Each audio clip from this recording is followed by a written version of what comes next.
कोई कुतरा ने क्यारे एम थाय खरू कि उसकी पूंछ भला मेरी पूंछ से अच्छी क्यों है? डॉगी પોતાની જાતને બીજા સાથે કમ્પેર કરે ખરો કે યાર આના વાળ મારા કરતા વધારે સિલ્કી છે. એક આપણે જે માણસો જે સતત કમ્પેરિઝનની માયાજાળમાં ફસાઈ જઈએ છે, મોટા ભાગના લોકોને પારકે ભાણે લાડુ મોટો લાગતો હોય છે. અનિકેત ભલે બોલે નહીં પણ મનમાં તો એને છે કે ઓફિસમાં મનનનો સેલરી એના કરતા વધારે છે. અનિકેત અંદર અંદર આ વાતે દુઃખી થયા કરે કે આ મનનનો સેલરી કેમ વધારે મારા કરતા. રૂપાલી એના મેરેજ થયા ઋષિનની સાથે, ત્યારે બહુ હેપી હતી, પણ જે દિવસે રૂપાલીની બેસ્ટ ફ્રેન્ડના મેરેજ નક્કી થયા રૂપાલી દુઃખી થઈ ગઈ, કારણ કે એની બેસ્ટ ફ્રેન્ડનો ફિયોન્સે ઋષિન કરતા હેન્ડસમ હતો અને રીચ હતો. બોલો, કમ્પેરિઝનનું તો કેવું છે કે સૌથી પૈસાદાર માણસ હોય ને એને દુઃખી થવું હોય તો રસ્તા તો છે જ. હા, રસ્તા હાજર છે. અમીરમાં અમીર વ્યક્તિને દુઃખી થવું હોય તો એમ કે યાર મને તો યાર ઊંઘ પૂરી આવતી જ નથી, 6 કલાક મારી ઊંઘ પૂરતી છે જ નહીં, અને આખું ગામ જો મોજથી ઊંઘે છે, હું તો 2-3 કલાક જ ઊંઘી શકું છું, મારે દવા લેવી પડે છે. આ છે ને, આ વાતનો અંત જ નથી કમ્પેરિઝન. અને સંપત્તિની સરખામણી શું કરવાની? કરવી જ હોય તો વેલ્યુઝની કમ્પેરિઝન કરો ને, મૂલ્યોની, કે પેલો આટલો ઉદાર છે તો હું કેમ નથી, પેલો આટલો ઓનેસ્ટ છે તો હું કેમ નથી, પેલી આટલી પરગજુ છે, કાઇન્ડ છે, લવિંગ છે તો હું કેમ નથી. આવા સવાલ પૂછીને દિવસની શરૂઆત કરીએ. રેડિયો મિર્ચી 98.3 FM. હું છું ધ્વનિત. મિર્ચી મોર્નિંગ.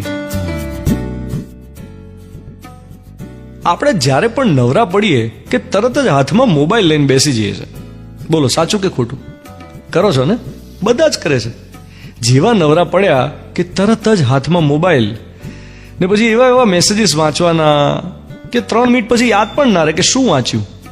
જાણીએ છીએ કે કંઈ ખાસ કામનું નથી કરતા, તોય મોબાઈલમાં જો કરીએ છીએ. એનું કારણ શું? કારણ એ જ કે માણસ પોતાની ભીતર નથી જોવા માંગતો, એટલે મોબાઈલની ભીતર ઝાંક્યા કરે છે. માણસ પોતાની જાતને અંદરથી કેમ નથી જોવા માંગતો?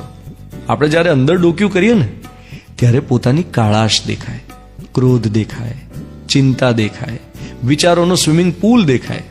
આપણે પેલા બાળક જેવા છીએ જે સ્વિમિંગ પૂલની પાળીએ ઊભો છે, અંદર ભૂસકો મારતા ડરે છે, ને પડી જાય તોય ગભરાઈને તરત બહાર આવી જાય છે. આપણે ભીતર ડૂબકી મારી જ નથી શકતા.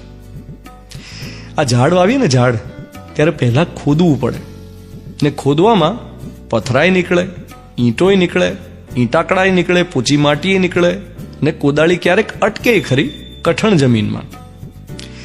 આપણી અંદર પણ આવું બધું હોય છે. અપમાનના પથરા હોય, કોઈએ ટોન્ટ માર્યા હોય, એની ઈંટો હોય. ઈંટ કા જવાબ પથ્થર સે દેના ચાહતે થે, દે નહીં પાए, वो पत्थर अभी भी भीतर ही पड़े हैं.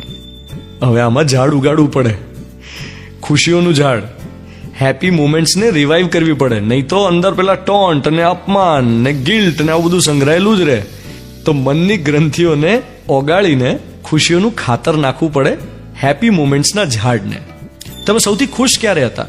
એ ક્ષણોને યાદ કરીને જો રોજ તમારા દિવસની શરૂઆત કરો તો ખુશીઓનું ઝાડ પેલા મનના કાંકરા વચ્ચે પણ પાંગરે. સાંભળી રહ્યા છો મિર્ચી. હું છું ધ્વનિત તમારી સાથે. Good morning my dear.